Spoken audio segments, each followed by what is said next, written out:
Fuck. Neuronymous.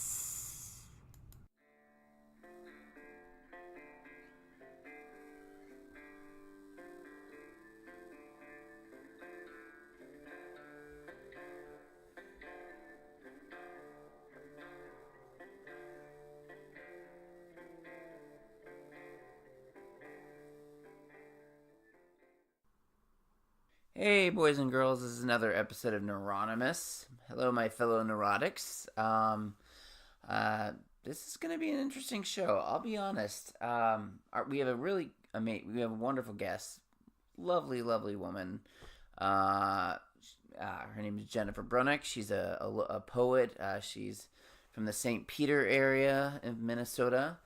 At one point, she and I and Esther Marcello, we were going to be doing a show in Burnsville. I've talked about that in the past, and it ended up being, well, the slogan was Burnsville or bust, and it ended up being, well, bust. So the show didn't fucking happen. Anyway, so, but no, here's the thing.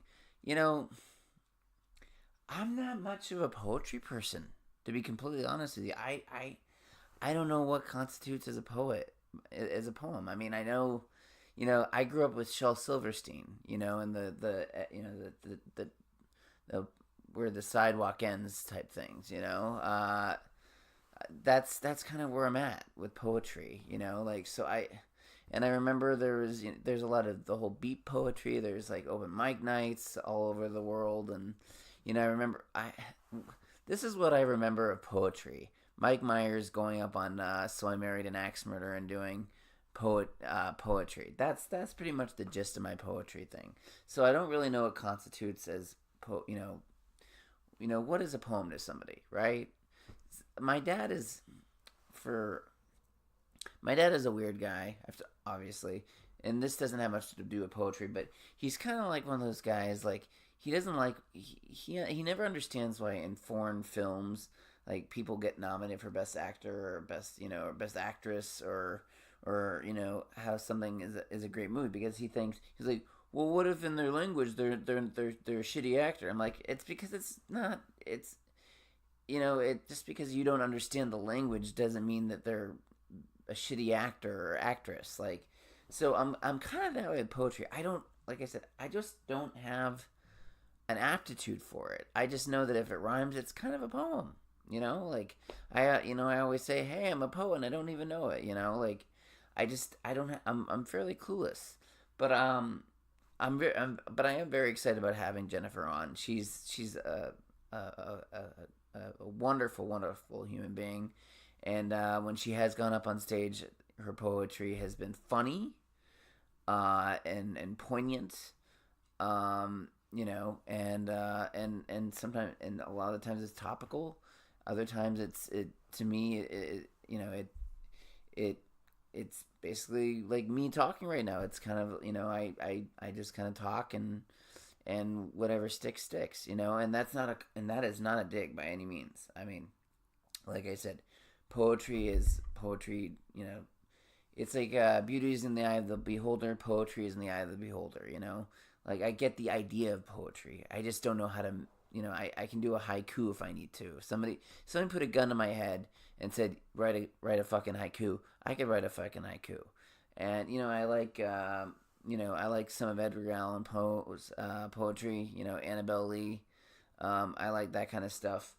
But like I said, I think the purpose of this episode is really, I want to know what the genesis of how a poem comes to be, because there are poems that are very short. Like I remember in the movie The Man Without a Face with Mel Gibson, there was a poem that he read to the kid in the movie called an ode to my goldfish, and it went, oh wet pet.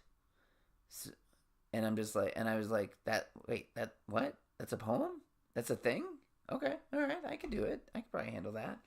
Anyway, but so off topic for a minute, because of I like to stray from topics. I got the opportunity to take my car out and drive it to the cities for a bat mitzvah of my wife's goddaughter, Abby had her bat mitzvah. Mazel tov, as I said before in the previous podcast, she did a killer job. She just killed it. And her parsha, which is basically like kind of like the speech, or devar, sorry, was which is again the speech. She did an amazing job, and was very meaningful, and very, again, it was topical, you know. So I mean, she just did a fantastic job, and I was really proud of her. So anyway, but getting back to me, of course, the car just drove like a dream, and maybe it's just because I've been driving the shitbox for so long that I don't know the difference between a good car and a bad car anymore. I don't know. But all I know is I drove there and I felt safe. I didn't have any fears that it was going to break down at any moment. It wasn't screaming at me. It wasn't like I didn't feel like it was giving me the finger at any, at any given moment. It just drove and purred along to the synagogue, and I got us home safely. Seat warmers, amazing. Leather seats, wonderful. Has that lumbar thing that I really like, that feels like somebody's like sticking a fist in the back of my back. That was cool. But yeah, just really excited, really happy with the car. But most of all, but really, I mean, honestly, this is going to be a really interesting episode, because like I said, I have no aptitude for poetry. I don't have much in the way of what to say about it. So this is going to be a learning episode for me. So in just a few minutes, I am going to bring Jennifer on, and she will be here shortly soon to talk with me. Enjoy the show, guys.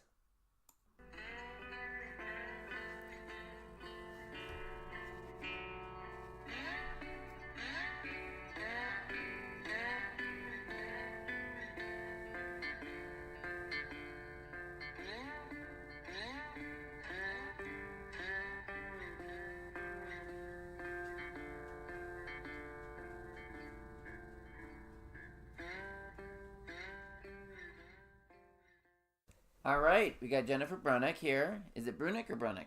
Brunick. Oh, for fuck's sake! All right, It's okay. It's all right. I've been calling you Brunick the whole entire intro. No, yeah. it's totally fine. It's all right, totally fine. cool. I used to be a Miller, and that was a lot easier to pronounce. Can you go back? Had I known it was such a pain in the butt to change your last name after I got married, I would have stayed a Miller. But... Yeah, my wife, when she got married, she was absolutely ecstatic that she was changing it to Senel, because it was Wilkening and people always mispronounce it. I'm like, how is it easier going from Wilkening to Senel? I get called senile half the time still. So yeah. Yeah. So all right. So Jennifer Brunick, we've got Jennifer Brunick here, and she is a poet. And what is your 9-to-5-er? You're like a... I'm a teacher.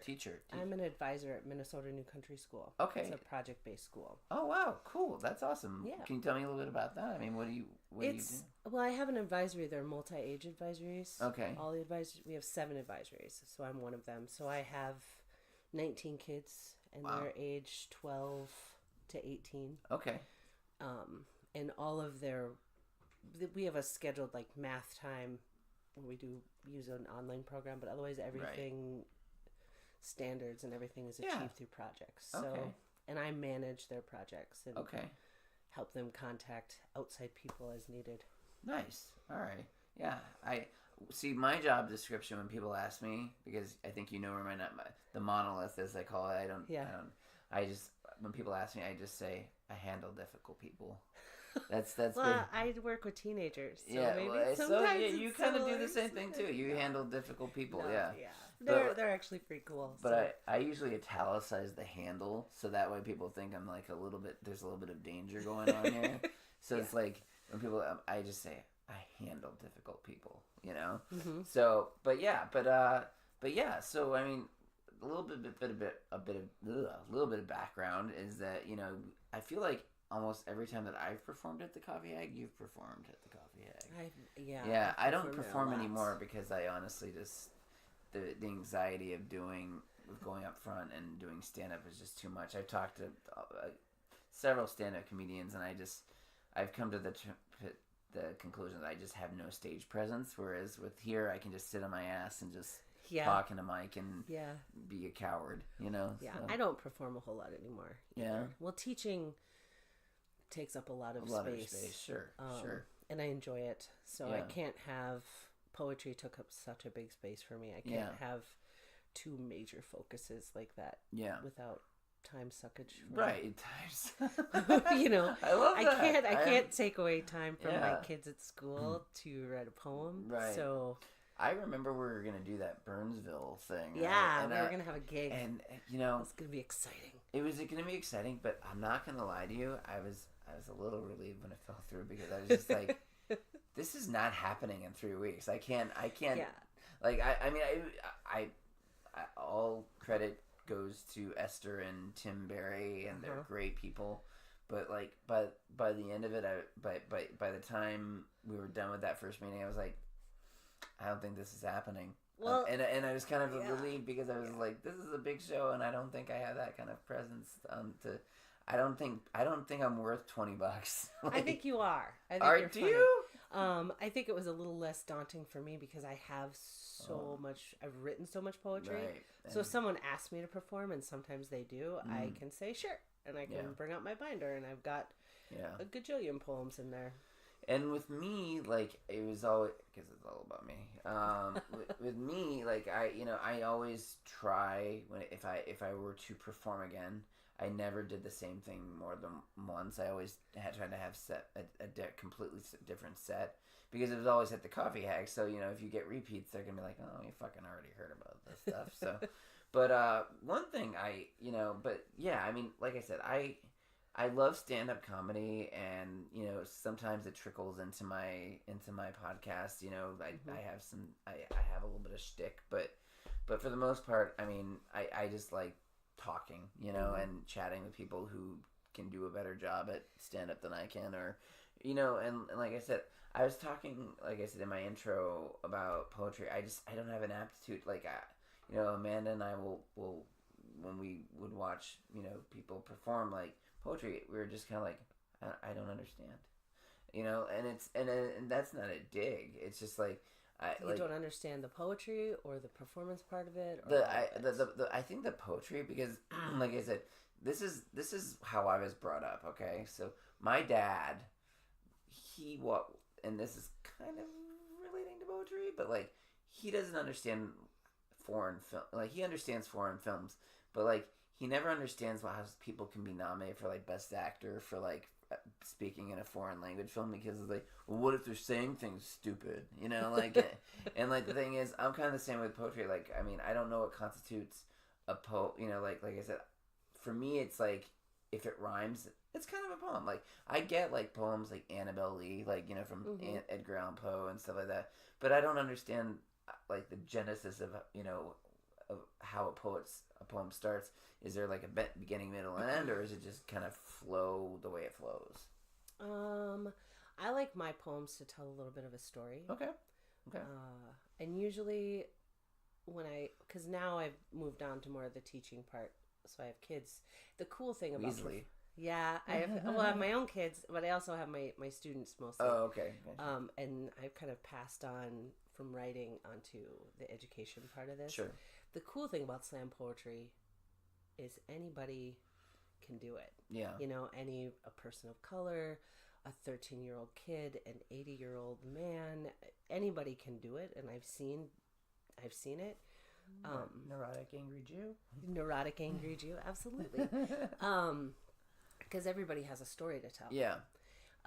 They don't necessarily have to rhyme. Mm-hmm. Right. You can use soft rhymes, rhythm, things like that. Yeah. And the big thing is and of course there's a performance piece to it. Yeah. And I always tell kids, if you write a piece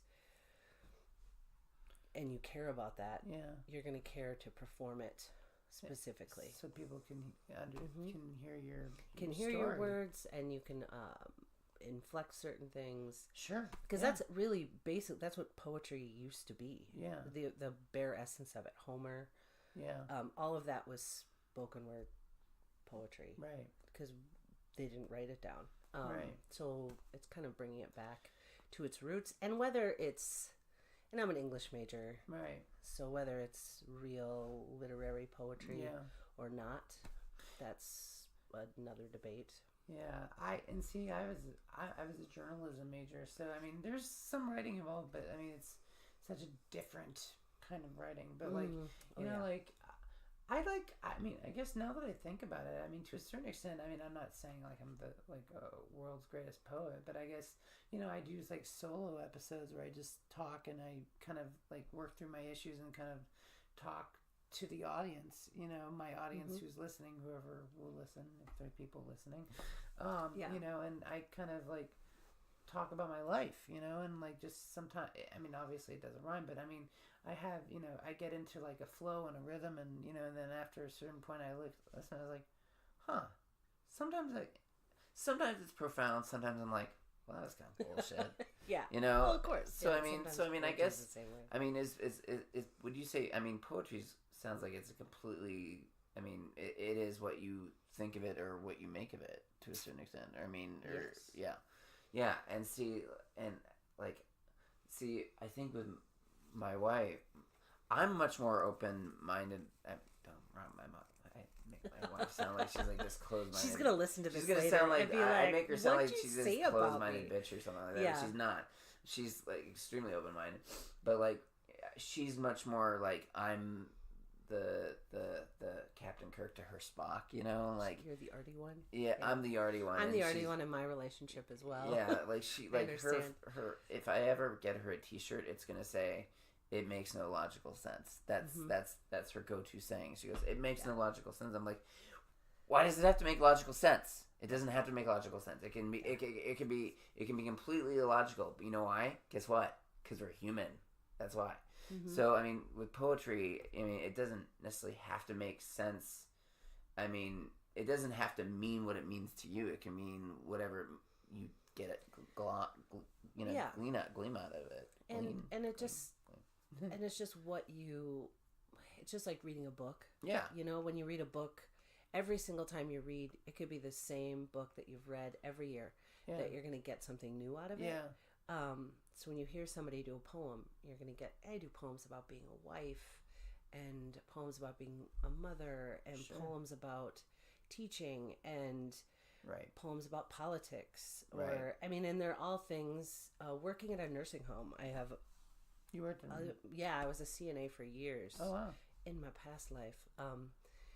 But past life, that sounds mysterious. Yeah, it's very mysterious. No, I was a CNA for years, so there's that was kind of so about aging and what happens to your body and religion, and so you'll get like as long as the poem's accessible, and that's the difference. That's why spoken word poetry is considered less literary. You know, so because if you take it in English class and you have to like dissect T.S. Eliot, which is so like everything's a freaking metaphor. It just takes forever. Which I love T.S. Eliot, but I think people think it's got to be hard to be real poetry. Yeah. So, speaking of books, I remember being at your house and I was like, this is like the greatest like library I've ever seen. Like, like there were just like bookshelves upon bookshelves. Yeah. And I felt like Belle in Beauty and the Beast, where like it has her go into the library and she's like, I wish someday that's what's my library is gonna have a sliding ladder. Yeah. So here's the question for you. I feel like I saw it. I think I saw it. It's been a long time. But you had Infinite Jest on the shelf, didn't you? Oh yeah. That's like my Moby Dick. That's like the first time I read it, it was mine as well. Like I own it, and I've tried so many times to read it, and I'm just like I try, and I'm just like I can't do it. It's just it's like I don't know if there's just something missing in me that like. No, I think a lot of people can't. And I actually read it twice. Once because I was just forced my way through, and it took me so long that I feel like I didn't remember some of the stuff. So I read it again because I thought I want to make sure that I got everything. Right. I think it's a book. I don't love the book. I like the book, but I feel like that book doesn't like you back. Right. It's not meant to even and like I feel like that book hates its readers. It has a disdain for those who open it. It's like Les Miserables. I read that and I hated that so much. So in your opinion, it's sort of like one of those books where you can. It's like for me, like I know this sounds weird, but it's like Schindler's List. You can respect it, but it's not one you can really enjoy. It doesn't give know. And I know that's people are like Schindler's List. What the fuck? But like I've never been able to watch that movie more than once. Really, like, I've only seen it once, and that's all. I'm glad it was made. Yes. But I can't watch it again. Yeah, no, it's too much. I mean, it's way too much. It's my wife's favorite movie, and I don't know how many times she's seen it, but like that like, and I almost about getting it on Blu-ray, but I was just like, I rather watch Game Night with Jason Bateman and Rachel McAdams. So I don't know what that says about me as a person, but like Well, if you finally get to chill, it depends on where I'm at. Like usually, weirdly for me, summer is when I can watch something heavy or read something really heavy because I have time in the summer. Yeah. See, I have time to chill and watch movies during the year. They're gonna be fun. Yeah, like right after this, I'm gonna go see A Star Is Born, which I've become obsessed with the soundtrack, and I still have yet to see the movie. So like, I haven't seen the movie either. It's I'll end up watching it this summer. Bro, I stream a lot during the summer. And the thing is, like, I love movies, and like one of the best movies like I'm trying to think. Gosh, now it'll come back to me, but like I just, as far as movies go, like I just love those are like, I can pretty much remember a movie, like a time of my life if it relates to a movie. Like I mean, movies are like my thing, like we and they used to be my thing too. Like now I just don't have as much time, but I used to watch so many movies. There's a really good movie that you might like. Do you know who Charlie Kaufman is? He did he directed this movie called Synecdoche, New York, and it's with Philip Seymour Hoffman, and it's got love Philip Seymour. Yeah, I miss him so much. Like, but it's basically about this playwright who gets this grant, and it's a Charlie Kaufman movie, so it's going to be very off the wall and surreal and very like being John Malkovich-ish. But it's basically he writes this play. He's writing this play about his life, and then the play becomes it's like the play becomes a play, which becomes a play, which becomes a play, and like all these different, and he has this huge like sound stage, and it becomes basically, by the end of the movie, he's like 90 years old, and like it's the play's taken off a life of his own, and everybody's dead, and like he's just walking through this. You have to watch it. It's Synecdoche, New York. Like I watched it, and everybody I recommended to is just like, how? Why would you recommend that? It's just. I mean, it's not, and like it's not like it's a bad movie. It's just like people are just like, it's really. It's like to me, like I just like movies that are like almost like what's the name of that album that Carole King did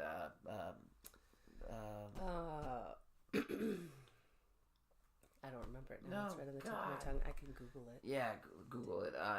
It's gosh.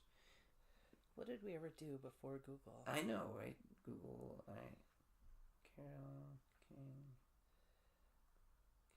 Carole King. See, this is the part where we'll have to do post-production. Yeah, like add a song. To this part. Yeah, it's.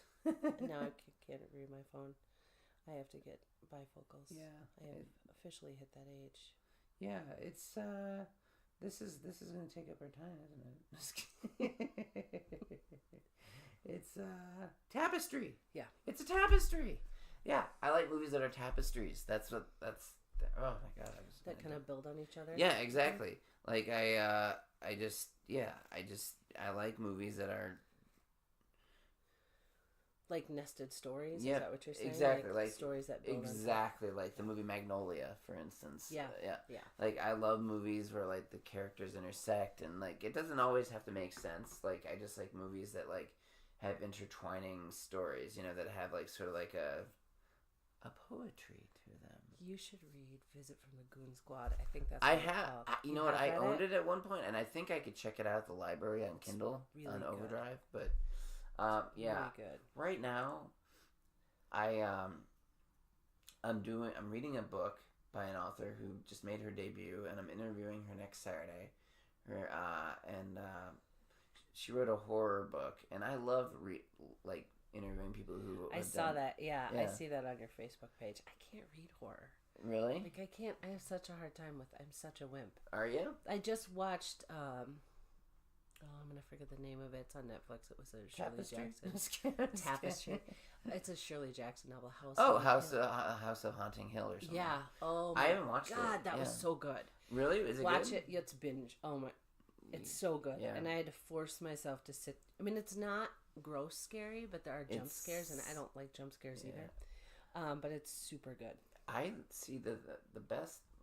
I saw the movie, and it does have that Tapestry feel that you were talking about. Like if you watch all of the episodes, each episode deals with a different character or a couple characters in the family, and it's looking at things from their point of view. The movie, the last movie that really scared me, and it's weird. It was completely PG-13, but it was the visit where the kids go to visit their grandparents, and they just didn't. No, I heard about it. It's okay. I mean, a lot of people are just.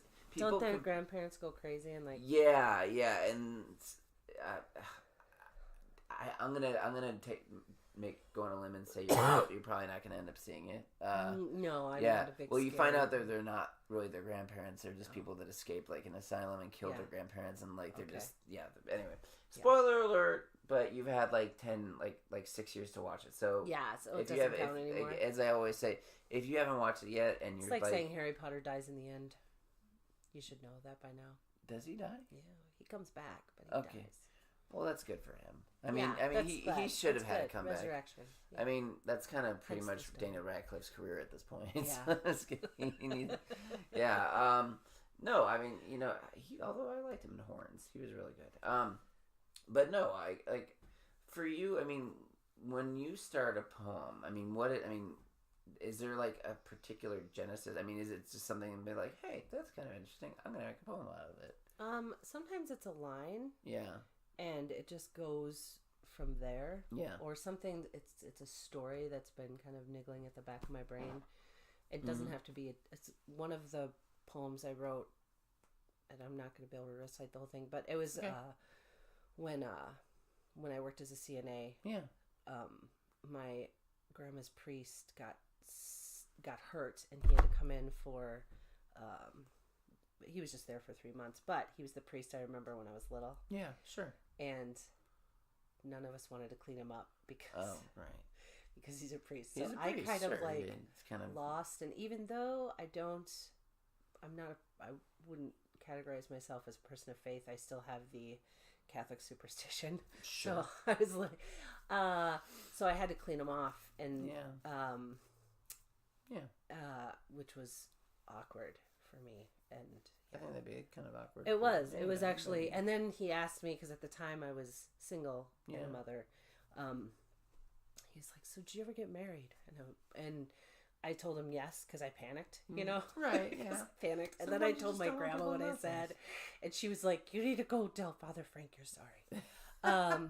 You can't lie to the priest. You can, and you did. So I did go. I did. Did you really? Okay. I walked into his room and I said, "I'm not really married," and he said, "I know," and then I laughed. Good on both of you on that one. Okay. He is perceptive enough, and you did the right thing. But that story stuck with me, and then I was driving one day, and I thought of the line, and I'm probably going to butcher it because I don't have it here with me, but I once touched the penis of a priest like Mary Magdalene touching the feet of Jesus, only I wasn't very into it.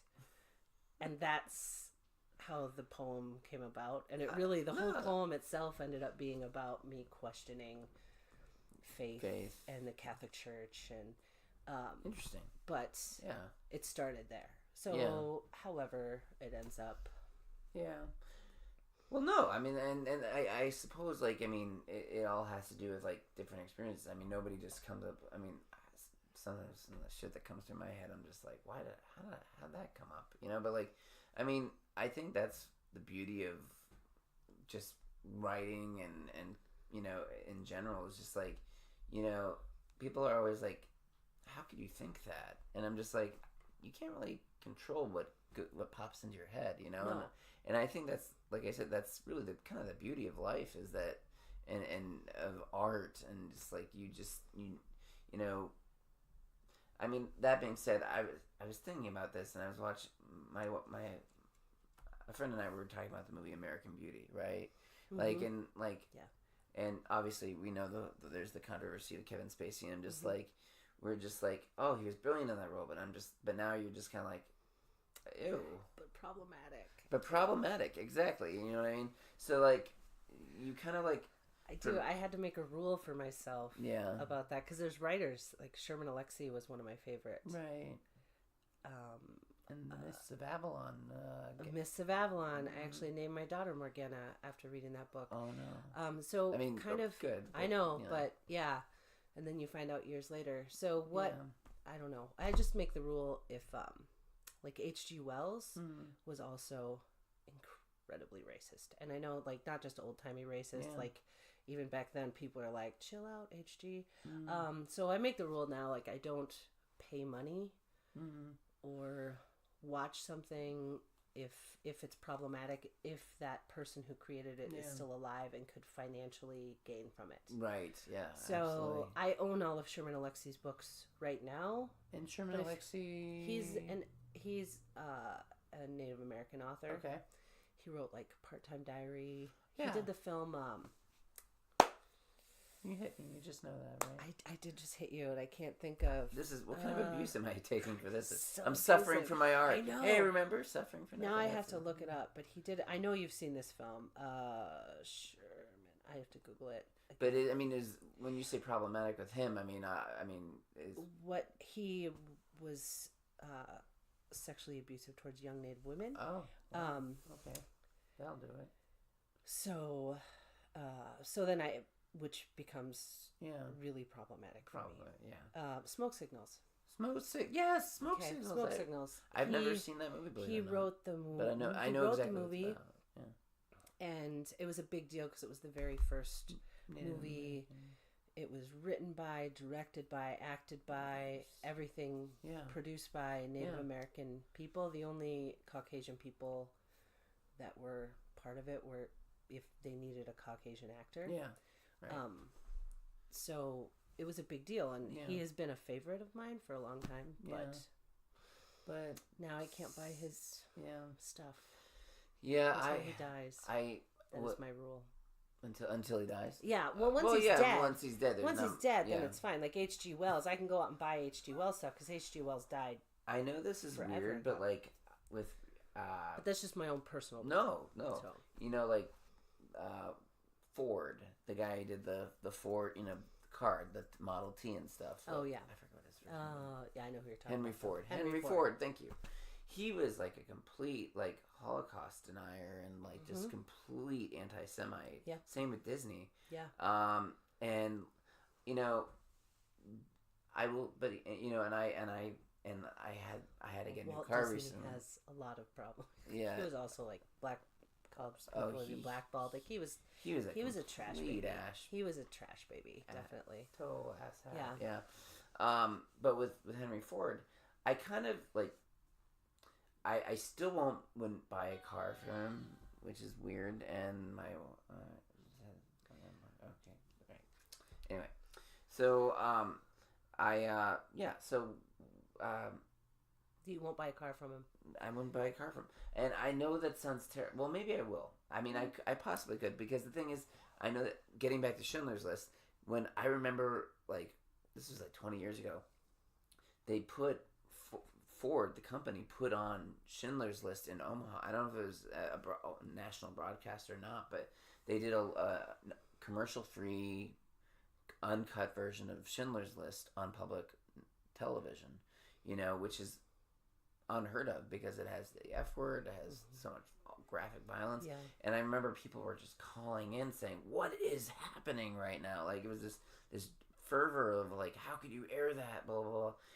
And like, I was just like, it was the Ford company that put it on the air. Yeah. And I was like, okay, all right, I think you guys have done I mean, maybe the sins of the father type thing, you know, like, I think you guys have redeemed yourself. But yet there's still that part of me, like, you know, for the longest time, my parents told me never to buy Hunt's ketchup because apparently they were anti-Semitic. And then my mom was just talking to my uncle who she thought she heard it from. And then he was like, I never said that. And so, like, within seconds, Hunt's ketchup was like was legit again. So, but I could see, I don't know. Everybody has to make their own personal thing with it. You know, I don't shop at Hobby Lobby.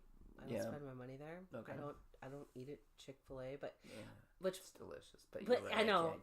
My husband is all like, you didn't like it before. Yeah. I'm like, well, now I'm purposely not eating there, so I don't know if it's actually hurting their company. But I try to like make my money count. Yeah, no, but it's absolutely. also like the Ford guy's gone. So again, but it's your personal. There's so many. Wait, which one was gone? Well, Henry Ford. Oh, the Ford guy. I think you said the Four Guys. I mean, like Five Guys and Fries? No, Five Guys and Fries. I still eat there. That's good. Yeah. I mean, the French fries are amazing. Yeah. But, no, but you still have to draw your own personal line in the sand. I think the one that really hurt me the most recently was Louis C.K. Because, like, he's just such a brilliant comedian. And, like, and I love, and like... such a trash baby at the same time. Yeah. You know, here's the thing, though. Like, as far as his comedy go, I mean, not his comedy. He did like these terrible things. He did a terrible thing to women. I mean, there's inexcusable. But as far as apologies go, like, I thought it was fairly contrite. But then again, he starts doing like, you know, transphobic jokes, and I was just kind of like, can't. That's it. I can't defend you anymore. I'm sorry, because I've got friends who are trans, you know, and I've got, you know, it's just like you have to draw a line in the sand, like you just said, and it's a really. I remember like my therapist, he had like a sheet of paper on his door with a Louis C.K. quote that said, "If you hurt somebody, you don't get to tell them that you didn't." You know what I mean? Yeah. And that was from Louis C.K. And I go into his office like a day after the whole thing happens, and I'm like, "You had to take it down, didn't you?" He was like, "Yeah." And I was like, but I mean, he's so wise, and yet I'm just like, why did you do that? Oh my God. Like, it's the same. Well, it's too easy to do comedy or to a movie and be like, oh, I'm being edgy. Yeah. If I make jokes about trans people or Jewish people or women, I'm being edgy, and that's how we push the envelope. Yeah. There's a line. But I don't know why. I don't know why we've become a people that pushing the envelope means you can be hateful towards minority groups. Right. Right. So I don't know why that's pushing the card. You know, rape jokes, they're really edgy. Like, that's great. That's great. You're being edgy. So that's kind of Yeah, I had a stand-up comedian over, and Drew Hare. I had to really learn how to pronounce that one. Mm-hmm. But you know, he was. I mean, he was talking about how he was molested, and I was talking about how, you know, when I was young, I was molested, and we found it's not a funny thing by any means, but at the same time, we found like a way to make it. We found, because most pain comes from. Most comedy comes from pain anyway. I mean, well, absolutely. But I mean, there's a fine line. But you know, and I think we and at a certain point, I did say, just so we're clear, child molestation humor is not okay, and you know, we experience it, and this is how we process. Well, things. And how are they mocking it? Right. Is your rape joke mocking the rapist, or is it mocking how you're framing it? Yeah. Or is it mocking the victim? Yeah, if it's mocking the victim, then I'm not okay with that at all. You know, that's I don't know. Then that's where you have to judge. Yeah, and that's the thing with, you know, performance. Like, you know, like the very first time I, you know, went up there, and you were there. I mean, and I don't know if you were there for my part, but I was, you know, and I've talked about this a gazillion times on this podcast, so it's nothing new. I referred to my wife's vagina as like, I thought I compared it to Fern Gully, the last rainforest, because I was like, you know, to me, before, you know, sex and women, I just thought like a woman's nether regions was like like this magical place where like I should never, never impede upon, like, you know what I mean? Like I like, it was just like, and I ended up being like the big guy in the bulldozer, like, like, like, and so, that got a big laugh, but I was just like, I don't know if I was like, honey, is this okay? Is this cool? I mean, are you okay with this? And she's like, yeah. She laughed, and then and that's the thing, especially when you have. But I think the whole frame of that joke was you were mocking your lack of knowledge. My lack of knowledge, exactly. Mocking your wife's vagina. You exactly. That's where it's funny. Exactly. And I mean, for all intents and purposes, I mean, penises are just as weird and funny as a vagina is. Like there's just like I could go on a rant about. Anyway, but no, I mean, like I said, do you have like a favorite poem I see you brought notebooks. Well, these were my book journals. I didn't really bring. Do you want me to do a poem? I could look them up on Google. No, I'm sure I could look them up. Whatever you want to do. I mean, honestly, like this is like honestly, I could just schmooze. That's kind of what, to me, this is with this podcast. It's not about necessarily performing. I mean, yes, there's a bit of performance in the sense that like you're doing this for a certain public, but for me, it's like I like learning about different people, how they think, where they come from, how and why they do what they do, So if you don't have a poem on hand, that's okay. I'm completely happy schmoozing about Tapestry, Carole King, and like but yeah, I mean, right now, like, for me, the person that I relate to most as far as just, like, listening to what he says and just is Mark Maron. He is a stand-up comic. Okay. And he's the one that really influenced me to do a podcast. Like, and I feel like there should be a drinking game every time I have an episode of do an interview. I say his name, so people would just be completely obliterated by the time. If people did a binge session of all my podcasts, they'd have to call like 911. Somebody'd have to get it. But anyway, no, he do you have obviously have Netflix? You watch it? Do you watch the show Glow? I don't. I probably will. I think it's on my list of things I want to get to this summer. He's a stand-up comic, but he also does a podcast called WTF, but he's this really angry Jewish stand-up comedian who is in recovery, like me. Is it like Louis Black? Yeah, but he's less screamy, and he's much more. And I say that I like Louis Black, so I haven't heard too much from Louis Black, believe it or not. I mean, like. I don't know, like, I like comedians that talk about, like... He's more politics. And he's really more politics. Yeah, and what's it, Mark Maron, he can get political, but he's not a very political comedian. But, like, the reason I like him is because, honestly, I mean, granted, I hope to stay married for as long as I live. Yeah. But like he's been through the ringer as far as drugs, substance abuse, and he's not always angry, but like some of the stories and some of the way, just his personality, it jives with me so much that I was just like, I could do a podcast. That's awesome. And that's I just really cool. And I'll tell the story again, but and then I say that not disdain towards you, but self-loathing, because I tell the story every episode.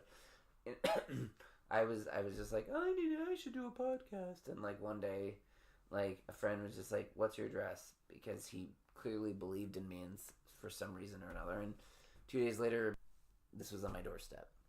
This little mic, and your episode number 41. Sweet. So yeah, That's awesome. This is. Congratulations. Oh, thank you. Yeah, I mean, it's a creative endeavor. I do listen to podcasts like in the car. Sometimes I like literary disco and like a lot of book nerdy ones. Yeah, and Amy, do you Amy Mann, the musician Amy Mann?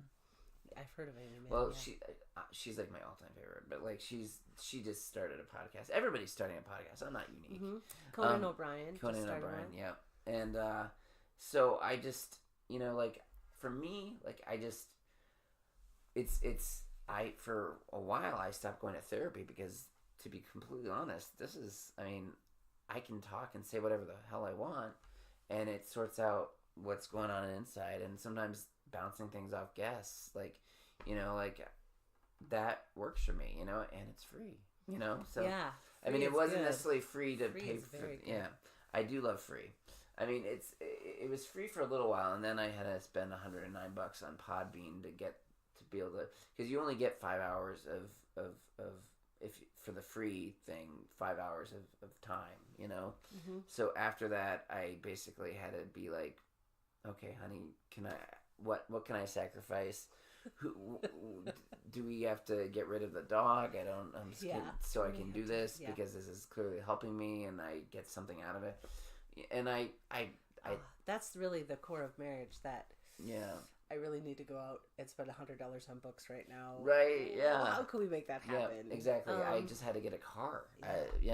So I have a new car sitting out back. I mean, it's not new. It's new to me, but but like I just I had my old car was a 2006 Subaru Impreza, which is it was a great car at the time, but by the time that final time I pulled it it was screaming at me like, please, why are you doing this to me? Please just let me go. I had a Ford Focus. Yeah.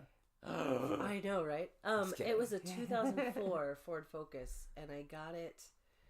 When I bought it, it only had 3,000 miles on it, right? And they were selling it for 6,000 or something really low, and I was like, "Great, I'll take it." Yeah. In very stereotypical girl fashion, I didn't ask any questions about the car. I'm like, "Whatever, right. Take my money." Yeah. And it didn't have air conditioning. It had nothing. See, that it look, had sorry, I know. I It had a resting tape bitch player. face I going know. on right It was total. That's the way my kids look driving in the back seat like this. So everywhere we went, I would just roll down the window, and I had that car for years, all the way through college, and I just loved that car, and it was just more and more money. And then a couple years ago, the brakes were going bad, so I brought it in. And to the mechanic, who I got to know very well because of my Ford. It wasn't a good year for Ford Focus. Not that there probably ever is. But so he was like, it's going to be $1,200 to fix. Yeah. And it was too much to put in the Ford, so I bought a new car. It was my first new car. Oh. I got a Kia Soul. So are you happy? I am very happy. I like it. They're comfortable. They're fun to drive. Yeah, Well, it was cool to have a new car. It's always fun to have a new vehicle. It is, and like you don't have to worry about it. Right, exactly. exactly. I have all this freedom. I can just drive. I drove to Canada to drop my daughter off, and I'm driving. Nice. Yeah, no, I just drove my. It's better, Kia, way so better no than a one lease. died. Like with a lease, people. My parents think leasing is just the best, but there's a reason that's called fleecing because but like my my first. I think leasing is nice if you're like my mother. Yeah. Likes to get a new car every 2 years. She loves to have a new car. She doesn't want anything used ever. Right. She wants a new car every 2 years. Then leasing is fine. But I am like a buy a car, drive it till it dies kind of person. And I'll be honest, my car, hopefully my parents don't hear this, the new one, it's up there in mileage. It's like 114,000 miles. But honestly, like, it's a Honda. It'll drive forever. It'll drive forever. Yeah. It'll drive forever. And it's got and so anyway, my first car. Well, backstory. So we were car shopping, and the first place we went to was Snell, right? Mm-hmm. And the guy was really nice. And he, in fact, and they let me actually do an extended test drive. I'm using air quotes, people, where they let you keep the car over the weekend to see how you like it. And it was a Hyundai Veloster, and it was a great car. I mean, it even had one. I kept calling it Velociter, but it sounds like a dinosaur. I know, right? Like the whole time, the whole weekend, I said to my parents, I was like, "It's a Honda Velociter," and they're like, "We don't know what that is," and they drive Hyundais anyway. But they were just like, "Don't you dare buy that car before you do more car shopping." But I was so excited because it didn't even need keys. You just press that button and it. Nice. Which is nice. That's fancy. But like they were really pushy. they were like, well, what can we do to get it down to what, purchasable, which is nice of them, but at the same time, you're just kind of like, okay, why aren't they pushing it so hard, Yeah. But I guess it's their job, right? Mm-hmm. But we went to Luther, so we took the car back. We were like, we'll give it some more thought. We went to Luther Honda, which is where my wife got her car, and she has a Honda CRV, and they weren't very pushy about it, and it was a Honda Accord. And again, this is where we go into the backstory. My very, very, very, very first car back in 1998 to 1999, when I was in high school, was a '86 Honda Accord, which my dad's friend built me from the ground up. They brand new transmission, everything. And I just saw that Honda Accord, and I was like, in the ad, and it was like for $9,000 or whatever. This new one, and I was like, this is it. I knew it. I had a Toyota Corolla. Yeah. A '73 Toyota Corolla. Oh wow. Yeah. Yeah. That car drove till it just died. Yeah. My sister killed that car, I think. Yeah. See, my car, But I had decided my car. Like I had looked. I knew I wanted a Kia Soul. I knew I wanted the bright green one. Right. I had already mentally picked out the bumper stickers Yeah. and the cool lightsaber thing for the back of my car. Yeah. I did all my shopping online. Yeah. And then I went to Kia and I was like, this is what I want. And he was just still trying to sell me. It's what people try to sell you. Oh, like, God. He was like, it was so cheesy. Because Michael was sitting in the back, because it would be my car. And he goes, Yeah. Michael, did you ever hear how that women who buy Kias are both beautiful and smart? Oh, and I'm like, God, what shut a up. bunch of I was boiling, so bubbling embarrassed. bullshit. I was so embarrassed for him. Usually I'm awkward. So when Yeah. other people are awkward around me, I get really uncomfortable for them. So I'm like, you tell me you have kids. Tell me about your kids. I was trying to because I didn't want to look like a Jewish grandmother. It's like when I didn't want to look him in the face or look my husband in the face because he would make me start laughing. Because I Right. didn't want to laugh at him because I Right. felt bad for him and it was so awkward. I'm like, look, I'm a sure thing. I said this is the one. We're gonna buy this today. It is.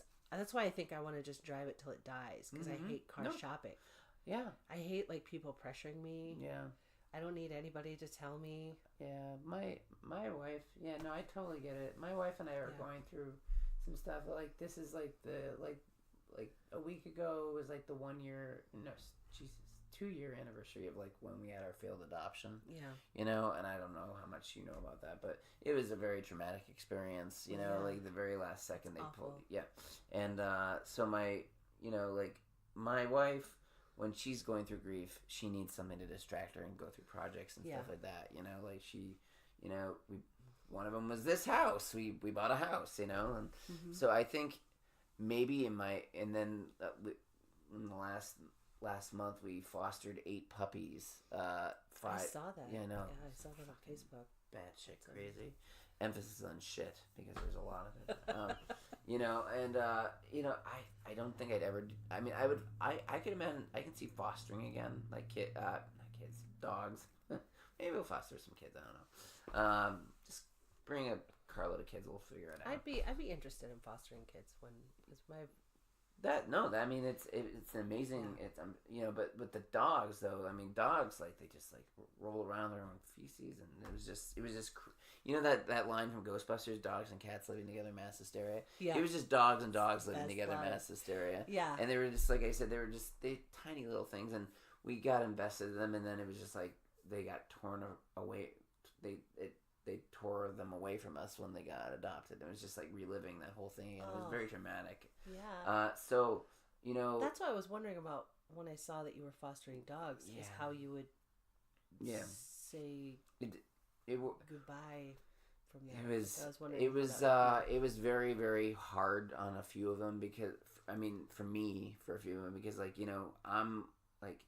I had one of my favorite ones. I had swaddled up, and like I was rocking him and I was singing him songs before the guy that was gonna come adopt him, and I was like, it was like having him ripped away from me. I was like, and like I was just in the middle of the pen, just sobbing, and like my wife came down, and she was like, I think we went to number 4 that night because that's like our favorite resident. She was like, all right, we'll go out to dinner for you, cheer you up a little bit, but I mean it was hard for all of us, but yeah.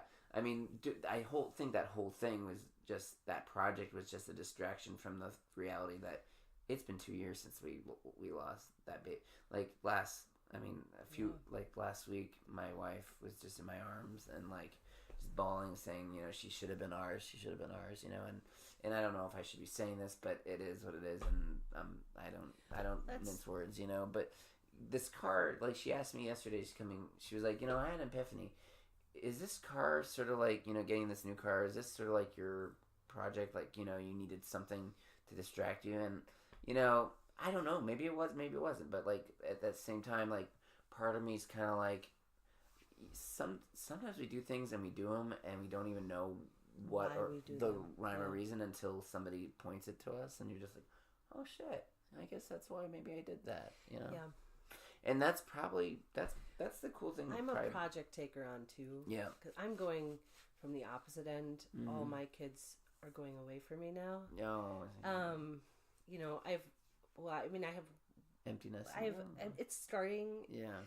My youngest is my last one left. Like that's there. And he's about to turn 15. Oh wow. So I think about like, and now and he was always my buddy. So it was more like, and he's 15 now, so he's wanting to hang out with me all the time. Yeah. Oh, I don't know why. Just kidding. Pretty awesome, Jenny. But just because I've been a parent, I got pregnant so young with my oldest, so I've been a parent since I was 16.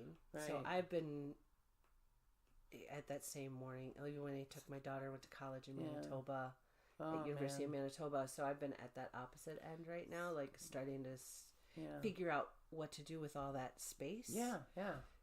Sure. So I'm kind of, and I wouldn't know what you were going through. No, like, I don't have personal stuff with that. Understand. But like you have something that's so that's why I think I'm filling. It's your normal, and then your normal is ripped away from you. Yeah, yeah. So, I totally get it. Yeah, no, it makes sense. So I do speech coaching too. Like I've started a speech team at the school, so that's keeping me very busy. But I think I did that just because. And you know, and that's. And maybe for me to understand poetry, maybe I just have to understand that poetry is just, it's just life interpreted in a way that makes sense to you, you know? Well, and maybe anybody could write a poem. Yeah. Like you could write a poem to, and this, you know, you could write a poem to your child that was taken away from you. Yeah. And that's something that you could keep private, or if you shared. Yeah. People that have been through that same experience in multiple different ways, right? What would connect to that? Right. And that's what poetry is. It's about putting something down, with your emotions and painting a picture in someone's head, about what that story feels like, and it allows people to have that connection. That's awesome. With you, and totally. And also help reconnect to themselves. That's why, have you ever read a book and had someone, you read that one time. There was that one time when you read a book. No, but have you ever had that experience where you're reading a book and an author puts something, he or she puts something in a phrase, and you're like, oh my God, I've always felt that way and I've never been able to put that into words. Oh God. And that's the same thing with poetry. Like, the best poem could be like, wow, I never thought of it that way. Yeah. You know, because there's a lot of art that deals with empty nest or inability to have a child or things, but how can you frame that in a way that's different? Yeah. No, totally. Getting because everybody's story is obviously different. Right. Yeah. And to be, you know, to do the whole Mark Maron thing, I read his book, Attempting Normal. It's Attempting Normal? Yeah. I'll put that in my... And it's, you know, he's just stand up, but like, there's a passage in there. I'm not one who highlights, and especially it's a Kindle, so I mean, it makes it kind of weird, awkward, like, you know, you have to kind of stick your finger down there and like, you know, highlight things and stuff like that. But like, I have never highlighted anything more in a book that I have, but I think there's just this passage in there about why comedy and why, you know, he does what he does, and like I just read it, and I was almost in tears. I was like, "That's me." He just read about me. Yep. You know, and that's when it comes down to it. Like maybe not, as a person who's not well versed, so to speak, in poetry, it's just the way you see life, and and how you interpret it, and putting it out there in the only and best way you can, whether it's verbally or written, so Yeah. so yeah, it's not about, so Just to talk to my dad, it's not about rhyming, although it can rhyme. It can rhyme. But it's not like, it's there's more to it than that, and I It is, and it's about, it's about showing. I have a poem about my ADHD, right, because I am. yeah, so do I. And maybe it's part like of the card gig, carrying, really, legit, yeah, not like on Facebook where people are like, oh, I feel so ADHD today. Yeah. Like, I'm glad you can just shut that off. Yeah, so I mean, you write about all those, anything, you could write about anything. It Right. doesn't have to rhyme. No, right. it Well, does not have to rhyme. well, hey, Jen, it was great having you on the show, and I think that's probably where a really good stopping off point. What do you think? Yeah. Well, Yeah. thank you so much for being on the show, and real quickly, I always do this. Do you have anything, just like a final thought about, just what if somebody is just like scratching their heads as to like what they should, how to get it started? I mean, How to get started? yeah, Do poetry prompts. Sit down with a group of people and give each other poetry prompts. yeah, And don't just give up. yeah, Because even when I was writing my best poetry, 99% of it was crap. yeah, You just keep going, and you steal gems, certain lines from Right. bad poetry right. that you've written, Right. and you create something really good. So yeah, just keep going. It makes you feel better. It's cathartic. And that, ladies and gentlemen, was a wonderful lady, Jennifer Brunick, not Brunick, but Brunick, and she is just fantastic lady, and just so sweet and smart, and I'm very grateful to have her on the show, and she is she's just a beautiful soul, and she really taught me what poetry is, and if you think about it, really, at the end of the day, poetry's life, and life is poetry, and we do this thing called life, and we do it, in such a way where, as always, it's just oh my gosh, I'm so glad we had this guest. I mean, like I said, poetry's, such a, for me, it's always been daunting, in the sense that I just never quite could put my finger on what exactly is a poem, but really, poetry is just living it one day at a time.